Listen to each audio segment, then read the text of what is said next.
Kailangan mo bang magpadala ng pera mula sa GCash gamit ang QR code pero hindi mo alam kung paano ito gagawin? Ang video na ito ay para sa iyo.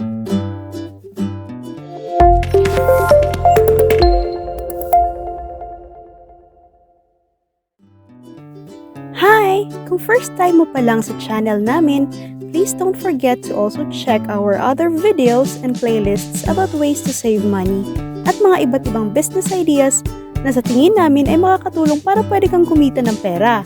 Siyempre, para lagi kang updated sa aming mga new videos, mag-subscribe na sa aming channel at itap ang bell para makareceive ka ng notifications kung meron kaming mga bagong uploads.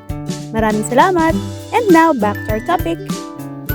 Narito ang aming tutorial kung paano magpadala ng pera sa GCash gamit ang QR code.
Sana ay nakatulong sa inyo ang video na ito.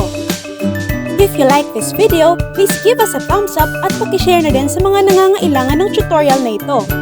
Don't forget to subscribe to our channel para lagi kayong updated sa aming mga bagong videos. Ingat!